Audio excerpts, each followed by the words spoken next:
Raríssimas, raríssimos e raríssimes, bom dia. René de Paula Júnior falando aqui no Radinho de Pilha, 16 de setembro de 2022, sexta-feira.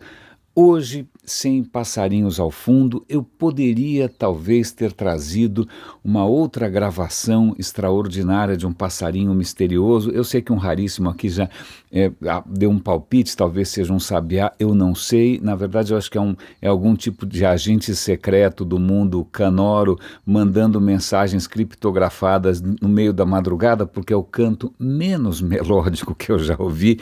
É uma sequência de pipi, parece que eu estou ouvindo um modem, né, do começo da internet que fazia aquela barulheira danada antes de conectar. Eu vou tentar registrar esse cara no final de semana, ou então eu sonhei. É perfeitamente possível que entre as inúmeras coisas mirabolantes que eu sonhei essa madrugada, fins de mundo, criaturas subaquáticas estranhas, missões meio de ficção científica, quem sabe esse passarinho estava ali no meio e eu não estou distinguindo muito bem do que a gente... Mas acho que sonho é uma boa maneira da gente costurar o episódio de hoje. Né? Não só porque acordar no Brasil parece que você, né, saiu de um pesadelo para o outro, Brasil de pesadelo eterno seja símbolo, não é verdade? Mas porque eu ouvi também um episódio bastante interessante de um podcast da BBC chamado Fórum, e o tema era sonhos. Eu falei, tá, né, ok, vamos ouvir sobre sonhos. Curiosamente, tinha ali um pesquisador brasileiro, acho que da Universidade do Rio Grande do Norte, vamos ver se eu localizo aqui o nome dele. Eu vou passar o link para vocês de qualquer maneira. Ah, tá aqui, vamos ver se tem o nome do rapaz aqui, se aparece na descrição. Siddhartha Ribeiro, professor de neurociência e fundador do Instituto do Cérebro na Universidade Federal do Rio Grande do Norte e autor do livro O Oráculo da Noite, a História e a Ciência dos Sonhos. Bom, é muito interessante a história e eu acho que o que tem para compartilhar aqui com vocês é uma colocação que eu acho interessante. Lá, vamos imaginar, assim, aparentemente muitos mamíferos sonham, né? Quem tem cachorro, quem tem gato, percebe que às vezes o cara ali está esperneando, está mexendo o corpo. Os mamíferos têm esse mesmo fenômeno que a gente apresenta, que é o Rapid Eyes Movement, né? Aquele movimento rápido de olhos. O que a gente não tem é como fazer para perguntar para o cachorro o que ele estava sonhando, né? Mas aparentemente não é um privilégio, não é um monopólio nosso. Mas o que o Siddhartha está colocando, que eu achei muito interessante, é que, acho que desde sempre, a gente sonhou e o nosso sonho incluía outras pessoas. Ok? Ok, então significa, pera um instante só, se a pessoa que eu estou encontrando é uma pessoa, então significa que mesmo quando ela está dormindo, uma parte dela pode estar ativa. Né? E se a pessoa já morreu, então, se você sonha com uma pessoa que já morreu e ela aparece no seu sonho, então isso pode ser um sinal de que, na verdade, a sua existência continua em algum outro tipo de esfera. E o que ele coloca ali é que isso talvez tenha sido a origem de algumas noções religiosas, porque afinal você sonha com a pessoa, não é mesmo? Então, se você sonhou com alguém que já não existe mais, é sinal de que alguma coisa dessa pessoa ainda persiste. Bom, o episódio é muito interessante. Eles vão colocar, inclusive, como sonhos antes eram vistos em muitas civilizações, eram vistos não necessariamente como sinais do seu inconsciente, que falando por uma linguagem cifrada, criptografada, que você tem que desvendar, porque por alguma razão qualquer o seu inconsciente tem um senso de humor estranho, ou então ele é meio analfabeto. Não, eram vistos como mensagens de deuses, ou com mensagens do além, né? Era uma mensagem e normalmente você tinha que recorrer a alguém para te ajudar a decifrar aquela barafunda, né? E aí você tem os profissionais dessa área, né? E aí surge uma questão muito interessante, que é a noção de você incubar sonhos, que é uma coisa que existe até hoje em algumas culturas. Você tem as culturas australianas, aborígenes, eles vão a alguns lugares sagrados, porque ali naquele lugar sagrado ele vai receber no sonho uma mensagem especial. Então mesmo na cultura grega você também ia até o templo, né? Você vai até o templo e no templo você recebe uma mensagem divina. né? E aí, caso, obviamente, você não vai entender patavina, né? Vai estar ali alguém de plantão, pode ser uma virgem vestal ou alguém que não é mais virgem, tanto faz, né? Para te ajudar a interpretar aquilo de uma maneira que faça diferença na sua vida. É interessante porque, né, vem também a discussão, que acho que já tinha sido pauta aqui no Radinho faz algum tempo, de que um dos papéis do sonho é você contar isso socialmente, né? O sonho tem um papel meio de servir de assunto para storytelling, para você contar isso e compartilhar com os outros membros do grupo. Esses assuntos vieram à tona também. Mas é muito curioso que, num certo momento, isso é bastante interessante, né? O sonho passa a ser, ao invés de ser alguma coisa que é uma mensagem que tem que ser decifrada, ele, talvez no momento em que, sei lá, com ciência, iluminismo, a gente começa a colocar em xeque até que ponto existem, né, seja lá o que for, outras dimensões, ou além, né, quem sabe isso são sintomas de você mesmo, porque tem várias coisas acontecendo com essa questão de iluminismo. Primeiro, é colocar a ciência em xeque, a religião em xeque, quero dizer, e a segunda é também uma individualização. A gente passa a tentar a entender o indivíduo a partir dele mesmo, né? Então o problema, então se você não está feliz, o problema é seu, né? Tem alguma coisa errada com você, né? Se você está inconformado com Bolsonaro, ou se está revoltado com Lula, o problema é seu. Vamos problematizar essa história e vamos tentar desvendar o que vem de dentro de você. E aí, obviamente, surgem, né, os Jungs da vida, os Freuds da vida, que vão tentar interpretar essas mensagens que vêm de dentro de você e que vão te ajudar a resolver conflitos. Elas perdem esse caráter de transcendência.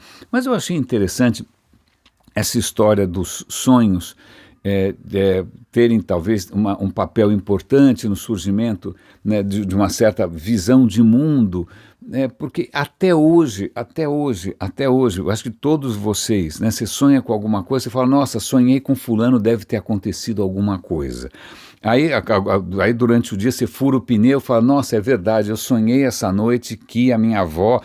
E continua essa história de a gente, e de alguma maneira, interpretar que o sonho é algum tipo de presságio, algum tipo de prenúncio, algum tipo de contato com alguma realidade transcendente, quando é bastante possível, é aquilo que eu acredito, que não seja nada disso, seja simplesmente o nosso cérebro que já que está, né, você desligou praticamente todos os sensores, né, o cérebro está ali, coitado, ocioso, sem fazer nada, né, tentando fazer a faxina. Falei, bom, já que não está entrando nenhum job novo, né, não tem job novo aqui vindo de fora, eu vou tentar me organizar aqui e ver se realmente eu estou entendendo as coisas direito, e vamos projetar alguns cenários e ver como é que se eu preciso rever as minhas próprias regras.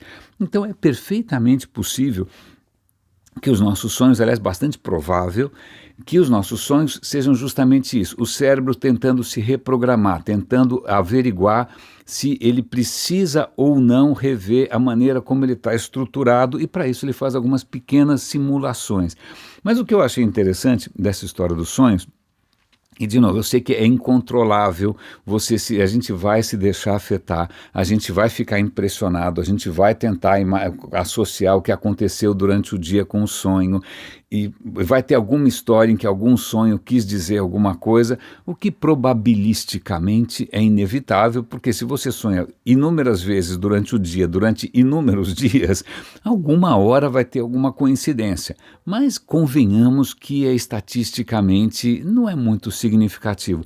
Mas eu acabei de ouvir um trecho muito pequenininho de um podcast aqui da Rádio França, que faz uma provocação curiosa, eu vou deixar no ar, ela não é tão importante assim para o resto, mas ele fala o seguinte, átomos, vamos falar de átomos, né? Puxa, a gente sabe que os gregos, mesmo sem ter nenhuma instrumentação científica, eles já tinha gente teorizando, Demócrito e tal, que o mundo é composto de átomos, só átomos, não precisa de mais nada, não precisa de deuses, não precisa de nada, nada, não precisa de nenhuma interferência externa. O mundo é feito de átomos, os átomos se recombinam, tem um número X de átomos. Essa noção do atomismo, que começa centenas de anos antes de Cristo, não é? E que depois, obviamente, a Igreja Católica vai sentar em cima, porque isso contraria frontalmente qualquer noção de um criador. Bom, pois bem, um belo dia a gente descobriu que sim, átomos existem, né? Os caras não estavam tão errados assim. Mas o que é mais interessante é que, ok, descobrimos átomos. Aí o que a gente descobriu? Que os átomos tinham propriedades que ninguém tinha imaginado, né? É muito mais esquisito do que a gente podia sonhar. E não só... ele não parece com absolutamente nada. Então aquela ideia de que o átomo seria como uma pecinha de Lego, esquece. Né? Ou então aquela outra ideia do Niels Bohr, não, é como um sistema solar, esquece, não é nada disso. E é natural que a gente tenha se equivocado, porque quando a gente imagina, normalmente a gente imagina a partir de referências que a gente conhece, né? A gente não tira uma ideia do nada. Pois bem, então o átomo, legal, alguém teve uma intuição lá atrás, a gente teve, né, durante muito tempo essa intuição, mas na hora que a gente constata, não é necessariamente aquilo que a gente imaginava, é alguma coisa diferente e nova. E ele usa esse mesmo raciocínio por uma pergunta bastante provocativa.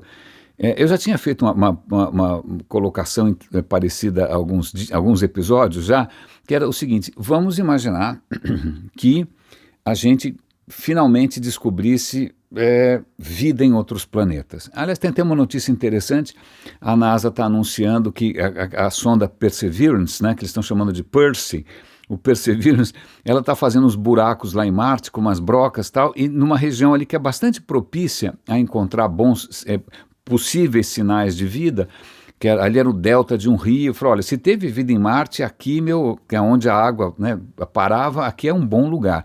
E nesse lugar ele fez ali umas escavações e com aqueles pequenos e modestos instrumentos que ela tem a bordo, ela detectou moléculas orgânicas e que podem ser ou não ter sido construídas através da vida. Existem processos que não são biológicos, que não são vivos, que também produzem moléculas que têm lá carbono, hidrogênio, etc. Né? Então, mas já quer dizer, é uma possibilidade, não quer dizer que é uma certeza, mas olha, a gente está achando umas moléculas aqui que poderiam ser sinais de vida. Mas, pois bem, legal, vamos comemorar, a NASA está sendo transparente, vamos torcer para que ela continue fazendo pesquisas, mas o que eu comentei outro dia foi né, nessa história de descobrir vida, a gente realmente descobrisse vida avançada, né, outras civilizações em outros planetas. Como fica a questão de todas as religiões, né? Porque nenhum livro sagrado deixou ali muito espaço, né? Não tem ali um apêndice, olha, a gente tem essa história toda aqui, mas em Marte foi diferente, em Vênus é um pouquinho diferente, aguarde as próximas edições nas melhores lojas do ramo. Não tem, ninguém menciona nada. Né? Talvez, provavelmente, na verdade, vamos fazer uma correção aqui. É provável que em religiões hindus ou outras religiões existam inúmeros mundos. Aliás, é bem possível. Né? Mas na religião que a gente está acostumado, essas religiões que a gente chama de abrâmicas, islamismo, cristianismo, judaísmo e tal, ninguém fala nada de outros lugares. Pois bem, então o que aconteceria se de repente descobrissem outras civilizações? O que você faz? E aí eu comentei com vocês que, para minha enorme surpresa, isso não seria bombástico, porque já faz alguns anos que pelo menos a Igreja Católica já tem lá, eles têm um observatório no Vaticano e um dos bispos, ou qualquer outro título desses, já disse, não, como assim imaginar que você imaginar que a vida só existe aqui é você colocar um limite arbitrário na infinita criatividade de Deus. Então ele pode ter pulado o muro, pulado a cerca, feito outras coisas. Como assim você vai imaginar que ele é monogâmico, só com a nossa espécie? Fiquei bastante pasmo, mas voltando para a questão do átomo, tem um episódio bastante interessante aqui, curtinho, 5 minutos, que a questão para muita gente existe essa separação quase que sagrada entre ciência e religião. Tá? Não, ciência é ciência, religião é religião, mas vamos supor que por algum processo, algum teste completamente maluco, alguém conseguisse provar, existe Deus, ou um Deus. A questão é, o que aconteceria? esse é um belíssimo exercício para a gente, é um exercício de pensamento, é uma provocação. Né? Se de repente a ciência descobre, existe um Deus, aí vem a seguinte questão, bom, será que ele vai ser como foi imaginado? Mais ou menos como a questão dos átomos. Não sei, né? Vai ser parecido com qual? Né? Com o Deus do judaísmo, do islamismo, do catolicismo, dos evangélicos? Qual deles vai ser? Isso já é uma coisa bastante interessante. Mas o que eu acho que é a provocação maior aqui é o seguinte, se fosse comprovado, acho que um impacto interessante é que você não precisaria mais de fé. Né? Você não precisaria mais acreditar, você não precisaria mais daquele fervor religioso em que você acredita, porque assim, você precisa de fervor para acreditar na gravidade? Não. Você precisa de fé para acreditar nas leis de Maxwell? Não. Você precisa fazer algum tipo de oração para que de repente, sei lá, um transistor funcione? Não. Agora vamos imaginar que a gente finalmente conseguisse chegar à constatação de que efetivamente existe. Como que isso ficaria? Né? Será que a nossa... Aí é uma pergunta interessante.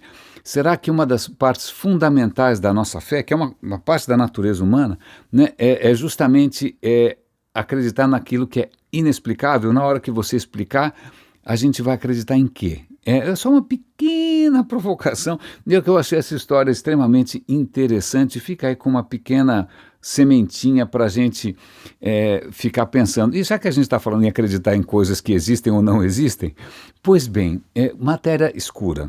Matéria escura.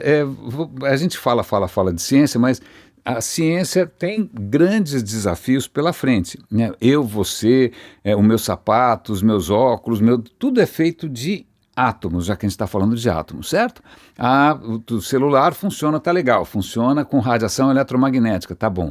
Mas isso que é a nossa realidade do dia a dia, inclusive que é aquilo que, né, a nossa consciência se ocupa, a gente descobriu nos últimos tempos que isso é quase uma exceção no universo. Né? É quase uma exceção. Esse tipo de matéria do qual a gente é feito digamos que é minoria. Por quê? Porque quando a gente olha, né, o universo, e aliás isso é muito engraçado, né, porque quando antes, sei lá, 100 anos, quando a gente pensava no universo, a gente não sabia que o universo era tão grande, a gente não sabia que o universo era tão velho, a gente não sabia que o universo era tão diverso. Né? O universo era uma galáxia no máximo, sei lá, as estrelas eram uma cúpula, sei lá eu. Né? Mas agora a gente sabe que o universo é gigante, a hora que a gente olha ele macro, a gente percebe que algumas coisas estão esquisitas, ele está expandindo, então alguma coisa tem que acelerar, a expansão está acelerada, o que é mais estranho ainda, né? Alguma coisa deve estar expandindo. O que é, a gente não sabe. Como a gente não sabe, a gente chama de energia escura. Mas, ao mesmo tempo, as galáxias estão girando que nem umas loucas e não estão se esparramando para tudo quanto é lado. É como se você fosse no parquinho, né, e acelerasse o gira-gira, né, ou o carrossel. Ia sair criança voando para tudo quanto é lado. As crianças não saem voando, então tem alguma coisa segurando a criançada, as galáxias, as estrelas. O que será que é isso? A gente não sabe, vamos chamar de matéria escura. Então, se você somar a energia escura com a matéria escura, eles não são escuros. Escuro é só porque a gente até agora não conseguiu enxergar. Né? Escuro é o nosso entendimento. Né? O nosso entendimento é obscuro. Pois bem, isso compõe tipo 95% do universo. Então, 95% do universo a gente vê os efeitos, a gente percebe, mas ainda é um mistério. Né? Tudo que a gente sabe de ciência se aplica basicamente a 5% dessa história toda. Mas o que é mais interessante é que o masoquista de plantão aqui segue um canal que realmente é pedregoso. Ele muitas vezes lança a mão de conhecimentos que eu não sei. É um canal chamado Space Matter, não, Space Time. É um canal de ciência chamado Space Time. E dessa vez ele está tentando, ele vai falar de novo sobre matéria escura. Os cientistas estão descabelados tentando achar um candidato. Do que é feita a matéria escura? Será que é uma partícula que a gente não conhece? Será que sim? Será que não? Inúmeros experimentos. E aí esse vídeo vai demonstrar que talvez um forte candidato seja o bóson de Higgs, porque afinal quando um bóson de Higgs decai, você usa como é que chama?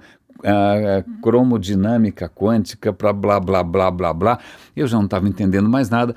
Mas tudo bem, então você percebe ali qual é a pesquisa de ponta para tentar entender um possível candidato à matéria escura, estão construindo sensores, ou seja, ainda é uma questão realmente cabeluda, né? Mas, porém, tem uma outra notícia interessante aqui, que mesmo que a gente não saiba do que é feita a matéria escura, para os astrofísicos, né, que estão olhando o macro, estão olhando um universo que é muito maior do que de qualquer livro sagrado, inclusive, esse universo gigantesco, eles conseguem localizar onde a matéria escura está.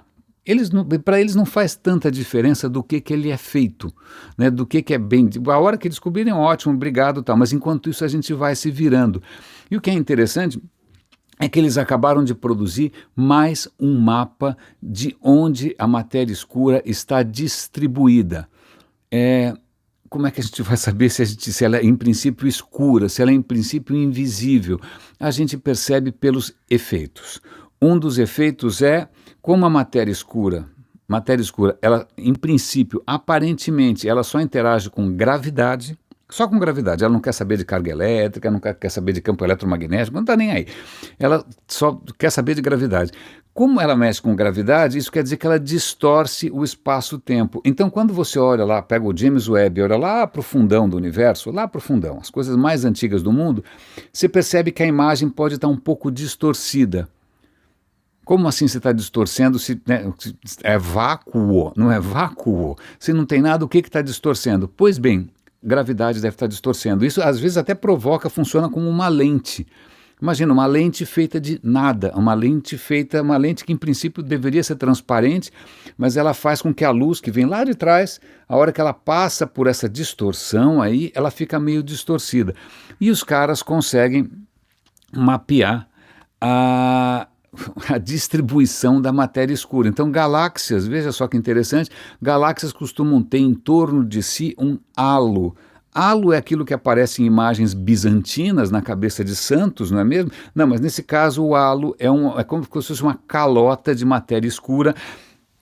Como que ela chegou ali? Bom, os caras já estão conseguindo mapear. Isso é uma coisa que eu acho extremamente interessante, porque, imagina, primeiro é mapear uma ausência, né? Mas já sabendo que em algum momento a gente vai conseguir evoluir essa ideia. Eu achei isso bem legal. Essa foi uma semana bastante rica para mim em termos de pensamento, porque eu comentei com vocês dessa história da importância da confiança, acho que foi o episódio anterior, eu não me lembro, né, sobre a maneira como a gente, não foi confiança, foi status, a maneira né, o quanto o status é importante para qualquer tipo de organização humana, seja um templo budista, seja uma corporação, o que muda é só o que define o status, se é o quanto você sabe, o quanto você tem, o quanto você é bonito, né, qual é o seu sobrenome, tanto faz, mas o status está sempre em jogo, e o status não é necessariamente uma questão humana, necessariamente humana. Ela vem de outras espécies sociais. Então, pegando essa herança, essa conexão nossa, né, tirando um pouco o nosso excepcionalismo, achando que a gente foi feito à imagem de não sei do que, pois bem, primatas. Primatas, já que eu falei aqui do passarinho se comunicando em algum tipo de código estranho, é uma matéria no G1 que saiu em vários canais científicos e tal. O que os caras perceberam? Chimpanzés. O DNA do chimpanzé é muito próximo do nosso. Muito próximo. E alguns comportamentos também são. Né? A questão da empatia, da confiança, do senso de justiça, né? a própria agressividade, muita coisa vem dos nossos primos primatas. Mas o que eles flagraram nos chimpanzés? Batuque. Batuque de que tipo? Né? Percussão, música? Não. Aparentemente, tudo indica que chimpanzés, eles, quando querem se comunicar cara a cara, tá fácil. Os caras têm sons, têm gestos, né? Tá fácil, né? Expressões faciais. Mas quando eles querem se comunicar com quem não está diretamente presente, eles batucam na árvore. E, assim como baleias vocês sabem que também se comunicam com baleias que estão a milhares de quilômetros de distância. Elas se comunicam através do som, através do canto, ou seja, elas produzem com seu próprio organismo, seu próprio corpo, produzem sons que se propagam no mar e alguém vai ouvir isso em algum lugar. Pois bem, chimpanzés fazem uma coisa parecida. Eles vão, tem umas árvores enormes que tem umas raízes bastante expostas, parece uma parede de madeira. O cara vai até lá e batuca uma série de sons. E o que é mais interessante é que ele não batuca, sei lá, para fazer graça, ele batuca como se fosse uma assinatura, como se fosse o nome de cada chimpanzé tem um batuque característico. É como se ele estivesse telegrafando o próprio nome para um monte de gente. Meninas, cheguei, né? Mulheres, garotas, cheguei. Eu me lembrei agora do Zé Bonitinho, um personagem absolutamente imortal na televisão brasileira. Mas veja só que coisa interessante que é código. O cara simplesmente inventou um código, ele está usando um instrumento para se comunicar com quem ele não está vendo. Eu acho que isso é bem interessante para a gente pensar um pouco sobre o que nos une e o que nos aproxima, e também acho que são os dilemas todos que envolvem qualquer tipo de organização grupal, social, né? A mesma história de confiança, a mesma história de identidade, a mesma história de reputação e de status. E aí, falando em status, eu tenho que agradecer que é um raríssimo, muito querido, Thomas Shi, que ele compartilhou comigo uma história completamente delirante, mas que parece que é real, que é a paranoia de alguns machos alfa, já que a gente está falando de status aqui, de organizações, né, a paranoia de alguns dos líderes mundiais com relação ao seu próprio cocô. Por que alguém se preocupa com o próprio cocô?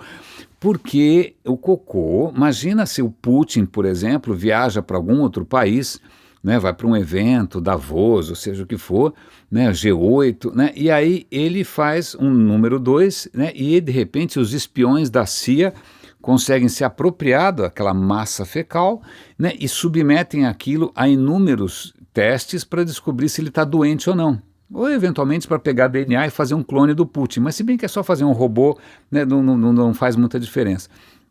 Não vai precisar de coração mesmo, está tudo bem. Né? Então veja, eu fico me perguntando se os nossos líderes aqui, o Bolsonaro acho que nem tanto, porque eu ia fazer uma metáfora escatológica aqui, mas deixa para lá. Mas, pois bem, vamos lá. O Putin, aparentemente, o que está saindo aqui no New York Post e em outros jornais, onde quer que ele vá, se ele vai no banheiro, o seu serviço secreto, uma de suas incumbências é recolher os seus dejetos, porque aquilo poderia dar pistas sobre sua saúde, sobre se ele está, se ele é um androide ou não, é? Veja que coisa, o que é, e aí eu fico me perguntando, eu nunca entendi muito bem por que algumas criaturas, né, deve ser uma questão genética, eu não sei, tem uma tara por ter tanto poder assim. Né? E aí o cara ele não vai sossegar enquanto ele não tiver poder, eu digo isso para Bolsonaro, Lula, Putin, tanto faz. E aí agora, quando o cara está lá em cima, isso o coloca numa posição de extrema desconfiança com todo mundo. E eu vou, não sei se como é que eu vou fazer para localizar? São tantos episódios do Radinho, né? São mais de 1.500.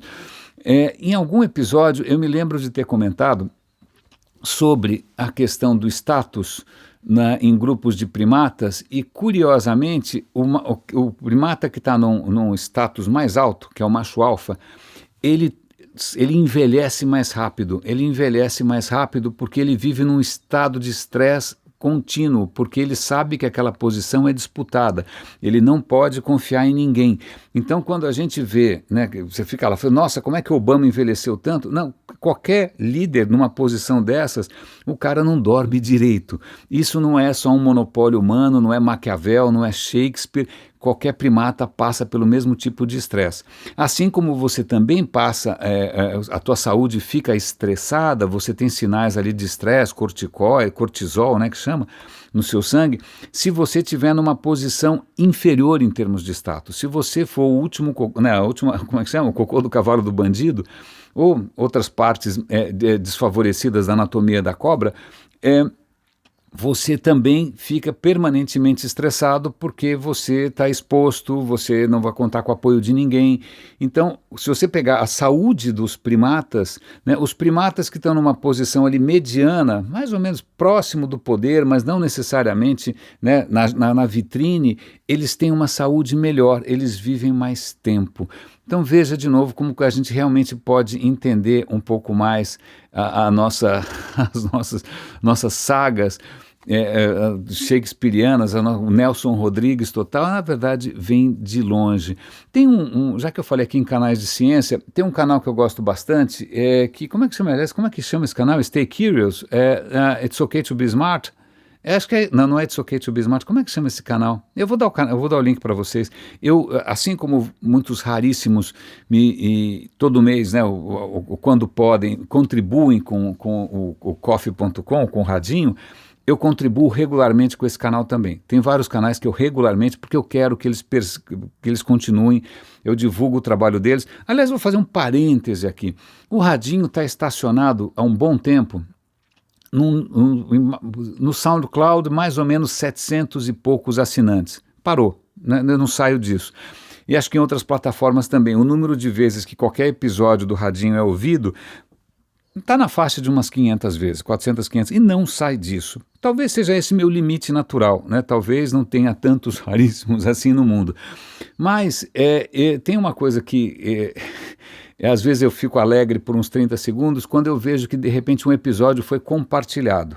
Eu falo, puxa, que legal, alguém se deu ao trabalho, né, de compartilhar esse trabalho, essa obra aqui, que não é uma obra comercial, não é uma obra com patrocínio, não é uma obra que tem comercial, não tem nada, é feita com amor. Alguém resolveu compartilhar e quando eu vou ver é um robô. Né? Robôs, todo santo dia, quando eu publico um episódio, eu tenho que bloquear meia dúzia de robôs que vão, primeiro, graciosamente compartilhar o que eu produzo, mas por que eles fazem isso? É amostra grátis, porque eles querem vender isso, né? Porque as pessoas compram followers que são robôs, tipo o Gabinete do Ódio, essas coisas assim. Eu obviamente não faço nada disso, mas o chato é que, puxa, como seria bacana, né, se as pessoas compartilhassem. Então eu convido vocês, se vocês realmente gostam do Radinho, se é uma parte importante do seu dia ou da sua semana, compartilhem de alguma maneira, né, para ver se a gente cresce um pouquinho, se a gente tem um pouquinho mais de impacto. Então, ok, muito obrigado. E pensando nisso, já que eu estou falando desse canal aqui de ciência, esse cara está gerando um conteúdo que merece ser compartilhado. Para quê? Para justamente fazer um bom contraponto, né, a um tsunami de desinformação, a um terremoto de fake news com relação a mudanças climáticas. Né? Eu já tive, não estou brincando, não foi fácil, eu me lembro de um episódio relativamente recente, onde eu convivi com pessoas bastante bem formadas, bastante bem informadas, que não tinha nenhuma desculpa do ponto de vista social, econômico ou cognitivo, mas que achavam que mudança climática é uma ilusão, porque na verdade o clima da Terra sempre variou, já teve era do gelo, já teve seja lá o que for, então tudo isso é uma falácia, é uma ficção da mídia. Nesse mesmo ambiente também foi a primeira vez que eu conheci alguém se interessando pelo terraplanismo, né? Desesperador. Mas o que esse vídeo faz é justamente te dar argumentos caso você esteja numa situação dessa. E o que eu acho que é bem didático é ele explicar o que afeta, né? Porque muitas vezes quando você ouve esse negacionismo, ele tenta passar uma pretensa aparência de cientificidade. Não, porque veja, porque os vulcões, porque o Sol, a Terra, a órbita.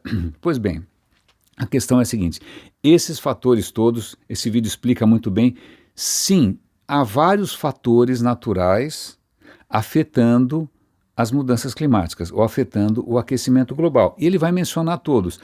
Por exemplo, a distância da Terra, por exemplo, o Sol no começo não era tão quente assim.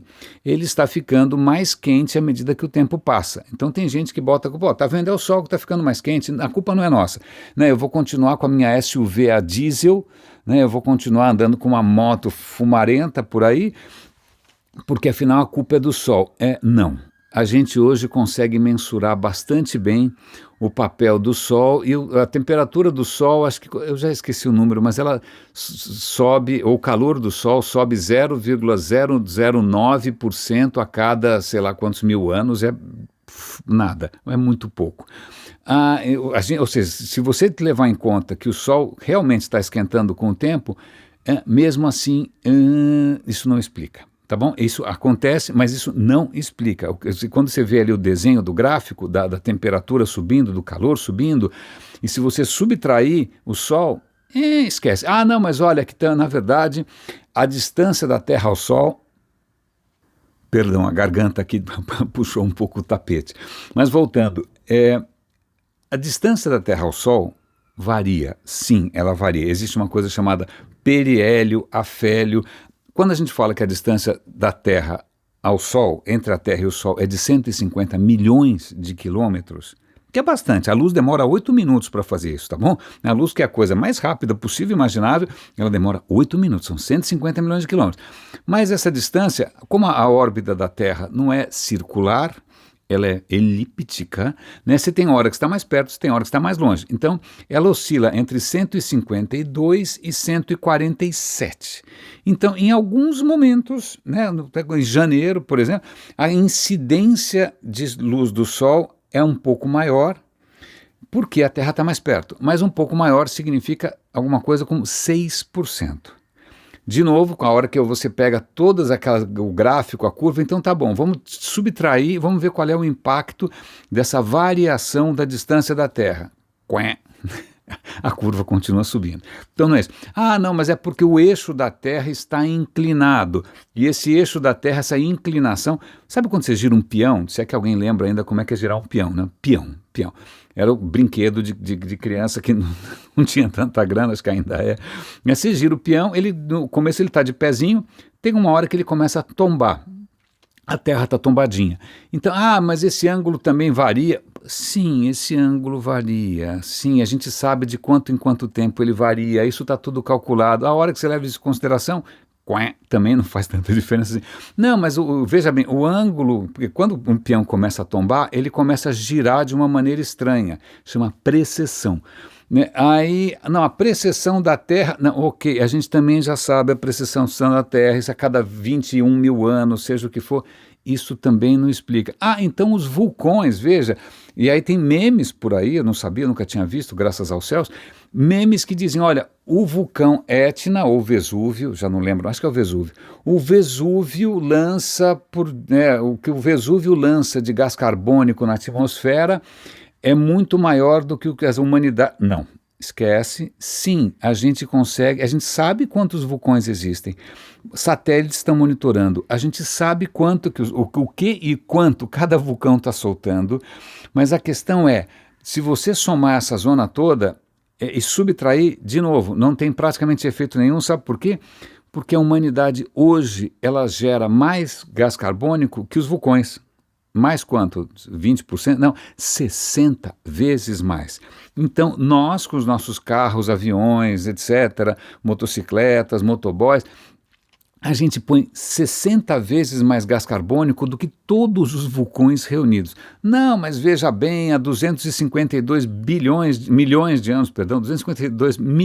anos, teve uma grande extinção no planeta, a temperatura subiu não sei quantos graus e foram os vulcões. Sim, foi uma série de erupções vulcânicas no que hoje é a Sibéria. Elas soltaram uma quantidade monstruosa de lava, suficiente para cobrir metade do Brasil, basicamente, né? Milhões de quilômetros quadrados de lava. Isso soltou gás carbônico a torto e a direito, não é mesmo? E isso provocou uma super mudança de aquecimento global, chuva ácida, 90% da vida foi embora. Então, tá vendo?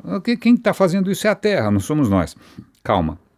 A questão é, sim, isso aconteceu, a gente já tem inúmeras evidências disso, ninguém nega, mas a questão é que esse tipo de incidente demorou dezenas de milhares de anos ou centenas de milhares de anos. O estrago que a gente está fazendo, a humanidade, está acontecendo há 200 anos. 200 anos é um piscar de olhos. Então, deixa eu ver se tem mais algum fator que eu estou esquecendo. Eu falei dos vulcões, eu falei do Sol, eu falei de... Bom, o vídeo vai embora nessa história, né? Ele vai tentar explicar como 90 e tantos por cento do excesso de calor estão acumulados nos oceanos, o que é uma bomba relógio. Então, os oceanos têm uma quantidade de calor acumulada nesses últimos anos que é colossal. E isso a gente consegue medir, isso a gente consegue mensurar. E, de novo, a hora que a gente pega todos os fatores que qualquer negacionista vai tirar da cartola para tentar botar a culpa, na hora que você coloca no modelo climático, desculpa, cara, a culpa é nossa. Não tem como negar. Aliás, se os cientistas, quando eles têm incerteza, eles são os primeiros a admitir. Por exemplo, a gente sabe agora que a gente está vendo, espero que vocês estejam vendo, o Paquistão está numa situação trágica, porque ele está com inundações que faz centenas de anos que não acontecem. Um pequeno parêntese, alguns canais, acho que eu mesmo devo ter compartilhado essa informação, dizendo que 1/3 do Paquistão estava sob as águas. Na verdade, não é bem assim. Na verdade, 1/3 das províncias do Paquistão estão com problema de inundação. Não significa que elas estão com água de cabeça, né, até a cabeça. Não. Mas mesmo assim, você tem milhares de mortos, você tem milhões de pessoas desalojadas. A situação é devastadora no Paquistão. A culpa é da mudança climática? Pois bem, hoje com os modelos climáticos que a gente tem, os cientistas percebem que a probabilidade disso acontecer só aumenta por causa do aquecimento global. Não quer dizer que eles não conseguem fazer uma causa direta, não é? O aquecimento global provocou isso daqui, não, ele simplesmente tornou isso mais provável.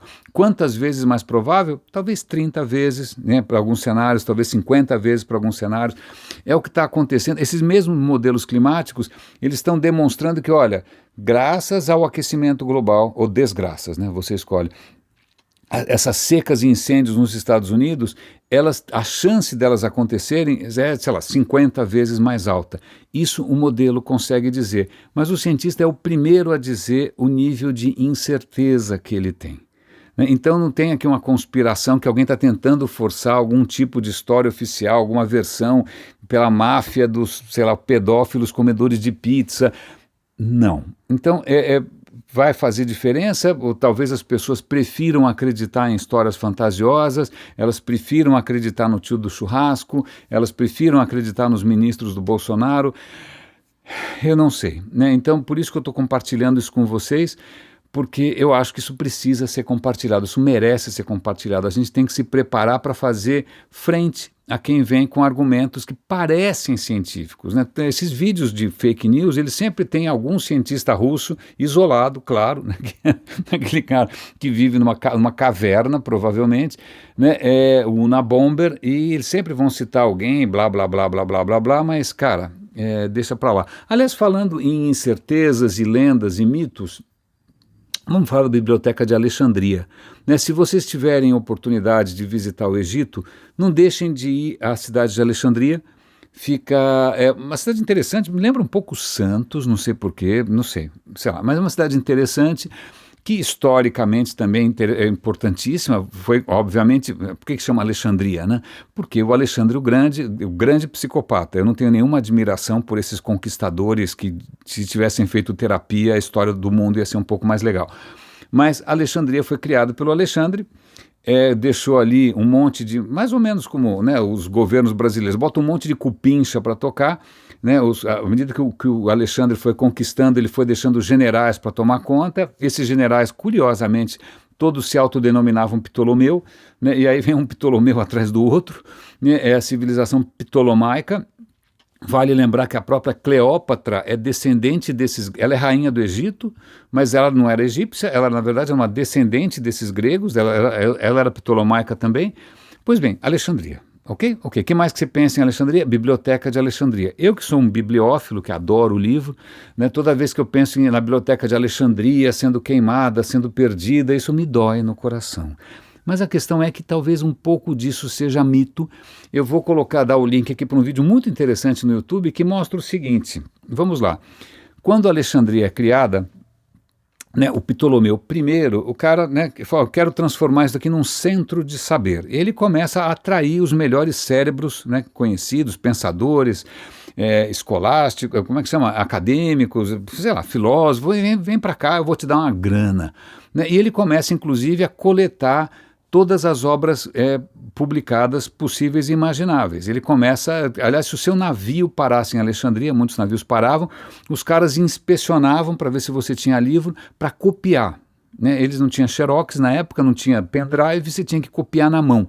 Então o cara estava num esforço agressivíssimo, né? Isso 300 anos antes de Cristo, tá bom? Um esforço super agressivo de você amealhar, de você acumular o maior número possível de obras escritas, que naquela época muita coisa era em papiro, ainda mais que está no Egito, certo? Certo, ok. A que tamanho chegou? Talvez algumas centenas de milhares de livros, porque, pasme, naquela época alguns autores escreviam ao longo da sua vida milhares de livros. Eles citam um maluco que escreveu 4.000 livros, é pior do que eu, que não paro de falar. Pois bem, em algum momento chegou a ter centenas de milhares de exemplares, todos copiados à mão, vale lembrar, né? Todos enroladinhos em papiro, vale lembrar. Mas o que acontece com o tempo é o patrocínio para a cultura começa a cair. Né? Esse cara era um mecenas, né, da cultura e da literatura e da filosofia, mas os outros, deixa para lá, a biblioteca vai caindo um pouco de qualidade. E vale lembrar que se você tem livros que são perecíveis, a única maneira de fazer com que eles perdurem no tempo é fazendo uma cópia atrás da outra. Se você não faz uma cópia atrás da outra, ainda mais em Alexandria, que é na beira do mar, que é úmido, isso vai embora, esfarela. Bom, ela já está meio decadente.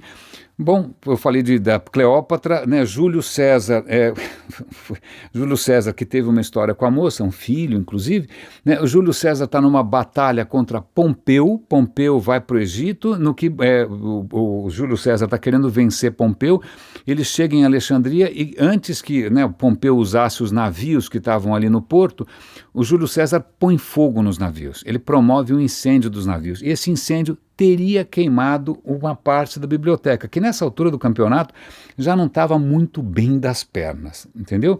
Quanto que foi perdido, a gente não sabe muito bem.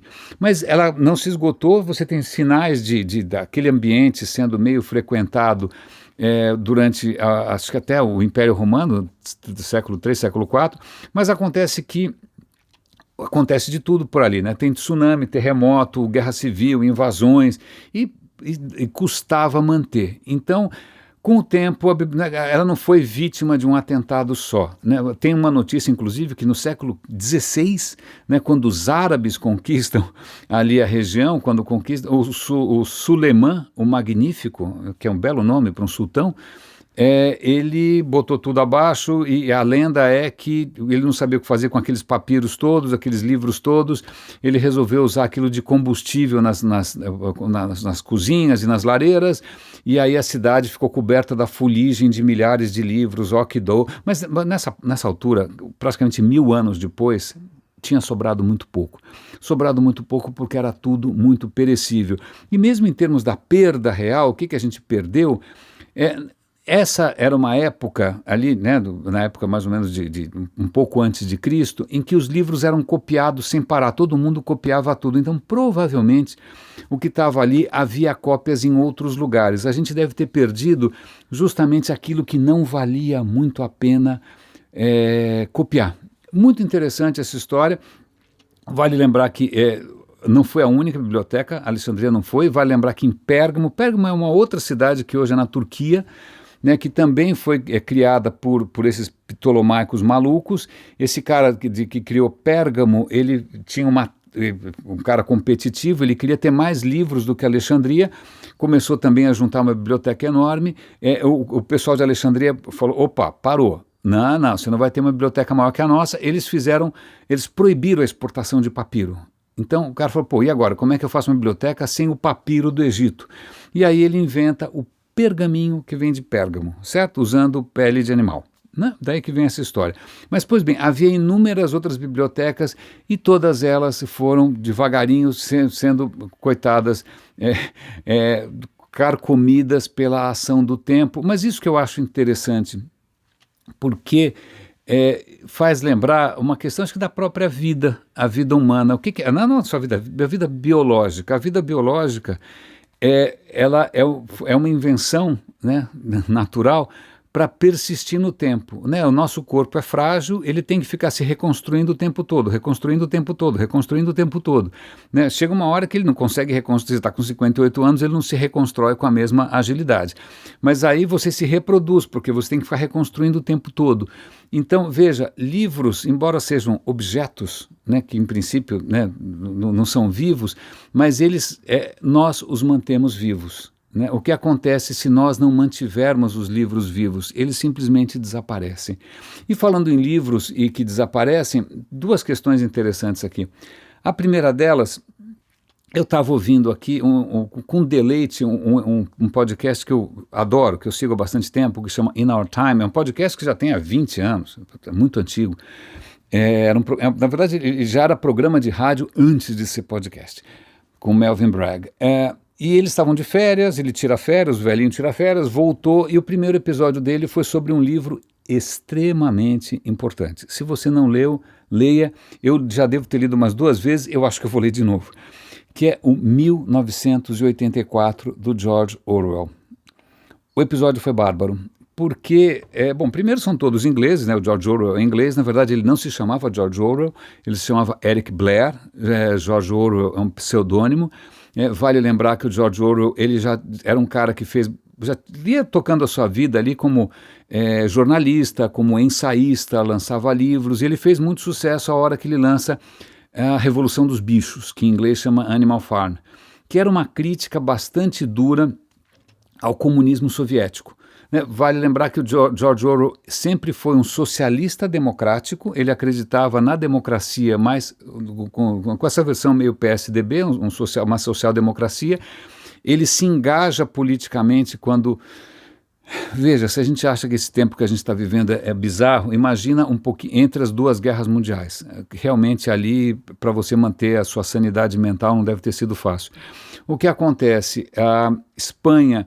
Você tem um processo de guerra civil começando, porque você tem os monarquistas, e aí você tem o pessoal que é republicano, querem proclamar república, e isso vira uma guerra civil, e muitos intelectuais estrangeiros pegam em armas para ajudar a revolução na Espanha. Ele é um deles, ele escreveu um livro extraordinário, chamado Homenagem à Catalunha. Ele lutou na Guerra Civil Espanhola. Ele, inclusive, tomou um tiro no pescoço. Não sei como é que ele morreu. Né? Mas o que é interessante é que no começo ele estava achando tudo maravilhoso. Né? Quando ele chega em Barcelona, aquilo era um paraíso do anarco-sindicalismo. Os anarquistas dominavam Barcelona e foi uma época maravilhosa. Ele estava achando tudo magnífico, todo mundo era amigo, todo mundo era legal. Mas aí o que ele percebeu? Algo que a gente percebe hoje. A esquerda começa a se fragmentar, mesmo diante de um inimigo comum, monstruoso, que era o Franco, ajudado pelo Hitler. Se você acha o Bolsonaro o nefasto, imagina essa combinação, Franco com Hitler. A esquerda começa a se dividir, brigas internas. Os comunistas detestam os anarquistas, porque os anarquistas não querem saber de poder estruturado, o comunismo gosta do Estado, gosta do poder estruturado, e começa essa história de propaganda, versões... Ele começa a ficar super decepcionado com o comunismo, daí que vem a Revolução dos Bichos, e por fim... Ele acaba escrevendo já meio no final da vida, 1984. Quando eu li, eu era garoto, a primeira vez que eu li, eu achei que fosse um livro de ficção científica. Eu não me toquei que, na verdade, 84 era meio um trocadilho aí com 48, com pós-guerra. Né? Era uma crítica ao stalinismo, ao mundo do totalitarismo, que ele viu de perto. Ele sempre foi um crítico do totalitarismo. Né? O livro vale a pena ler. É um livro especialmente sombrio. O personagem central, ele não é um herói, ele é um anti-herói, é um cara medíocre, mas ele está vivendo, ele é um pouco mais velho, ele percebe que ele está consumindo o tempo todo propaganda. Propaganda significa inverdades promulgadas por um governo despótico que controla tudo, controla a história. Se de repente alguém caiu em desgraça no partido, o cara é apagado das fotos, apagado dos livros, ele nunca existiu, algumas palavras são proibidas, as pessoas são vigiadas o tempo todo, né? Não todas as pessoas, porque grande parte da população vivia uma vida de inconsciência total, bebendo e assistindo pornografia e vendo esporte e não estavam nem aí com nada. Mas quem era um pouquinho mais preparado era vigiado o tempo todo, né, o que para a gente hoje é quase o ar que a gente respira, né? O teu celular está ouvindo você o tempo todo, tudo está ouvindo a gente o tempo todo.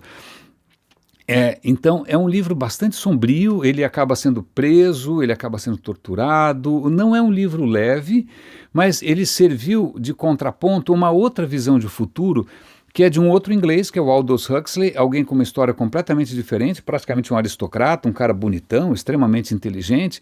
O George Orwell, o Eric Blair, ele sempre batalhou. Aliás, tem um livro que eu recomendo, que chama Down and Out in London and Paris, como é que é o título em português? Eu vou dar o título para vocês, em que ele descreve ele passando fome em Paris. Né? Ele vai morar em Paris, ele vai morar em Cortiço, ele vai trabalhar lavando prato. O livro é sensacional. Bom, mas os dois não poderiam ser mais diferentes, e o Aldous Huxley vai para os Estados Unidos, conhece a Califórnia, piscinas, mulheres de biquíni, drogas alucinógenas, né? E aí o Aldous Huxley vem com uma proposta do que ele acha que vai ser um futuro distópico, e aí descreve Admirável Mundo Novo, onde, de novo, né, o sistema controla quem nasce, como nasce, controla a engenharia genética, as pessoas das classes mais baixas são desincentivadas a ler, você vive artificialmente alegre porque todo mundo recebe antidepressivo o tempo todo, então é um mundo que parece um filme de Hollywood, todo mundo feliz, todo mundo lindo, ninguém se compromete, ninguém precisa casar, parece uma série da Netflix que seja. Então, essa era a visão do Aldous Huxley, né? Um paraíso à base de alucinógenos. E o Orwell, eu acho que não. Acho que o que a tecnologia vai nos levar é um mundo sombrio, é um mundo de pobreza, é um mundo sem amor, é um mundo sem esperança. E o Huxley, inclusive, vou dar um link para isso, é muito interessante, o Huxley manda uma carta pro George Orwell e fala, desculpa, a minha visão de futuro é melhor que a sua. Não melhor porque é mais... Não, melhor porque eu acho que eu tenho razão e você não. Agora a gente tem que olhar em volta e ver quem tem razão. Né? Nós vivemos num mundo de alegrias artificiais ou num mundo de extrema vigilância? Eu acho que os dois. E meio para comprovar isso, eu vou comentar aqui algo que eu já comentei em abril. Em abril eu fui para um evento do MIT em Cambridge, fui lá para Boston, né, que é o MTech, e lá eu assisti a uma demonstração de um robô. Eu estou sempre brincando com esse robô, o Midjourney, né, mas lá eu vi um robô do Baidu. Baidu é uma empresa chinesa, quem estava apresentando era uma chinesa, e ela apresentou um robô que você escrevia uma historinha, escrevia. O robô interpretava a história, ele procurava vídeos que tivessem a ver com o que você está falando, ele selecionava trechos do vídeo, ele editava o vídeo, ele inclusive transformava o seu texto numa narração em áudio, não é? Colocava uma trilha sonora e no fim ele montava tudo, saía um vídeo perfeito. Eu fiquei chocado, eu fiquei absolutamente chocado, e eu lembro que naquele momento eu pensei, pera, um instante só, se esse é um robô chinês, significa que na hora que eu escrevo um texto, deve ter coisa que eu não posso escrever. A segunda questão é, ele vai procurar esse vídeo entre os vídeos que são aprovados pelo Partido Comunista Chinês.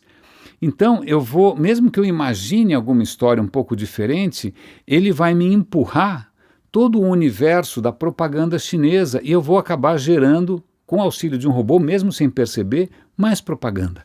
Né? Eu vou dar até o link para o artigo que eu escrevi a respeito.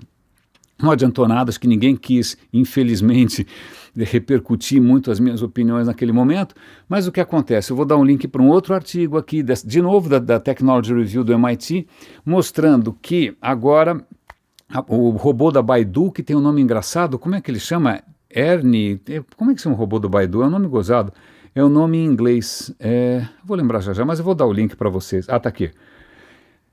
Como é que chama o robô? Ernie. O Ernie, se você escreve um texto e pede para ele fazer um vídeo, algumas coisas são censuradas imediatamente. Por exemplo, a Praça Celestial. Se você quiser qualquer coisa com a Praça Celestial, ele bloqueia na hora. Então veja, aliás, se você tocar no nome de Mao Tse Tung, bloqueia na hora. Se você tocar no nome do Xi Jinping, bloqueia na hora. Então o robô, veja só, conseguimos automatizar a produção de propaganda. Conseguimos, de alguma maneira, escrever hard-coded mesmo, escrever de verdade aquilo que é possível sonhar. Não adianta, você pode falar, eu tenho um sonho de um vídeo. Não, você não consegue sonhar, porque isso é cortado na raiz. É cortar aquilo que a propaganda, né, não lavou o seu cérebro ainda, e pode ser, por exemplo, a versão bolsonarista do 7 de setembro, com Dom Pedro fantasioso em cima de um cavalo, algo que nunca aconteceu, não é assim, né? Mas se você tentar produzir esse conteúdo, não dá. É absolutamente impossível, né? Então veja, eu tendo a achar nesses momentos que o que está acontecendo é uma mistura dos dois, é um pouco uma mistura tanto do Orwell quanto do nosso amigo Aldous Huxley. É complicada essa história toda, ainda mais porque tem uma outra notícia aqui na New Scientist que está sendo vista como uma comemoração, que, já que eu falei de modelos climáticos aqui, um instituto chamado AI, Inteligência Artificial pela Cooperação Climática Global, os cientistas estão criando ali modelos para ver como que a decisão de um país, em termos climáticos, impacta um outro país. Tá bom? Então, sei lá, se o Brasil resolver queimar a Amazônia, o que acontece para a Argentina, Bolívia, Peru, etc. Com esses modelos na mão, os caras criaram uma inteligência artificial que é capaz de simular um debate. Então, vamos fazer o seguinte, ó, você tem um robô para a Argentina, um robô para o Brasil, um robô para o Peru, um robô para a Bolívia, um robô para a Colômbia. Vamos fazer o seguinte, com base nesse modelo aqui, vocês vão debater políticas climáticas até chegar num acordo. E o que é interessante, entre aspas, é que eles conseguem simular 100 anos de debates, 100 anos, em segundos. Então, não precisa, isso parece interessante, tudo bem, tem um modelo climático ali, mas tem uma questão que me perturba, porque, se o cara chega para você, olha, eu usei os maiores robôs do mundo, né, num modelo super sofisticado, e eles chegaram a essa conclusão que nós não chegaríamos jamais, né, só ia demorar 100 anos, você acredita nisso ou não? Vamos de novo voltar, já que eu estava falando em crença no começo da história, né? Como é que eu vou questionar uma decisão dessas? Então, veja só, curiosamente, aquilo que em princípio parece simular um debate, na verdade é a pá de cal na nossa capacidade de autonomia, na nossa capacidade de colaboração. E aí eu encerro essa história toda, porque isso realmente é a pá de cal para mim em qualquer tipo de debate. Se você criar debates de que, não precisa de Congresso, não precisa de Senado, não precisa de nada, não precisa de Supremo, né? Joga lá nos robôs que ficam debatendo e fala, desculpa, a resposta é essa. Como é que eu vou saber se é melhor ou não? E eu acabo encerrando, e é sempre bom a gente levar em conta as nossas próprias limitações, com um artigo bastante interessante sobre ilusões de ótica. Todo mundo gosta de ilusões de ótica, né? Mas essa ilusão de ótica são ilusões morais de ótica. A questão é que nós somos... Imagina, o meu olho, o seu olho tem ponto cego, certo? Tem um ponto cego, tem um ponto que efetivamente ele não capta nada. Você está vendo algum buraco preto? Não. Você está vendo algum buraco negro por aí? Não. Por quê? Porque o seu cérebro tapa o buraco. O nosso cérebro, ele faz isso. Quando ele não tem informações suficientes, ele não passa recibo. Né? Por exemplo, eu estou olhando fixo agora para a tela. Faz alguns minutos que eu não olho para a parede da esquerda. Eu estou vendo ela com o canto do olho, não estou olhando. O cérebro não sabe se aconteceu alguma mudança imperceptível ali. Eu vou ter que olhar. Né? Mas como eu não vou olhar, ele provavelmente está me servindo, ele está me completando aqui, tapando os buracos do queijo suíço com o que ele lembra da última vez que ele olhou. Né? O meu campo de visão é uma colcha de retalhos que eu tenho que ficar atualizando o tempo todo, eu tenho que ficar literalmente olhando para todo lado.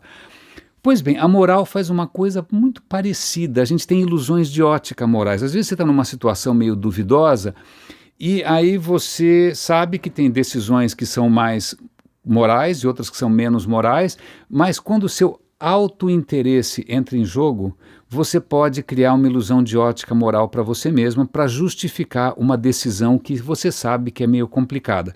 Eu já passei por isso, eu me lembro há muito tempo, já que a gente está falando de campanha política, eu trabalhei como produtor em uma campanha em Brasília. Eu não era muito ligado em política, mas hoje eu sei que o cara era um absoluto monstro trabalhando para monstros. Eu trabalhei para o mal.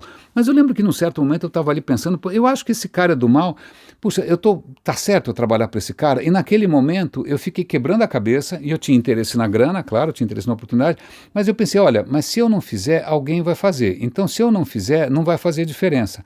Então eu inventei para mim mesmo uma desculpa furada para poder botar aquela grana no bolso. Me arrependo? Sim. Né? Mas o que é interessante é que tem testes aqui, foram feitos experimentos científicos mostrando uma coisa que é contraintuitiva. Né? Quando a gente toma algumas dessas decisões sozinhos, sem contar para ninguém, a gente é mais capaz de se autoiludir. Né, de cair em algumas ilusões de ótica aí, morais, em que a gente vai tentar justificar decisões egoístas com base em algum tipo de malabarismo intelectual ou moral. Né? E o que ele está contando é que esses experimentos mostram que quando você coloca, se essa decisão fosse tomada em público ou de uma maneira colaborativa, ao contrário do que a gente imagina, né, que aí tem uma diluição de responsabilidade, ninguém está nem aí, não. Né, como você está colaborando com outros, alguém vai furar a sua ilusão de ótica, alguém vai desmontar, né, o castelo que você construiu. Você não vai ser tão capaz assim de se enganar, porque você não é tão bom assim para enganar os outros. O que só me chama a atenção para duas coisas. O risco que a gente tem de se achar maravilhoso e tomar decisões que a gente acha corretas, né, trabalhar para empresas sem ética, né, porque tem um salário muito alto, arrumar alguma desculpa para trabalhar, sei lá para quem, né, mas, de novo, a importância da colaboração, a importância da diversidade de opiniões, a importância do debate, que infelizmente, aparentemente, a gente vai substituir por robôs. Raríssimas, raríssimos e raríssimas, muito obrigado pela paciência, um episódio relativamente longo, afinal é sexta-feira, eu sempre me permito um pouco mais de espaço para reflexões aqui. Cuidem-se, por favor, muito obrigado pelos cafés, pelo apoio, fazem diferença sim, é sempre bom. Né? Vale lembrar que a gente tem despesas com desde Adobe, hospedagem, SoundCloud, tudo isso, né? StreamYard. E obrigado também por quem se dispuser sei lá, compartilhar o radinho, divulgar um pouco mais, a gente ampliar um pouco o impacto que a gente está tentando fazer. Né? A gente está tentando, eu acho que a gente é uma causa, não sei, pode ser um viés cognitivo, mas eu tendo a acreditar que a gente está aqui numa causa bastante nobre. Humana, demasiadamente humana. Raríssimos, raríssimas e raríssimes, um grande abraço e até segunda-feira.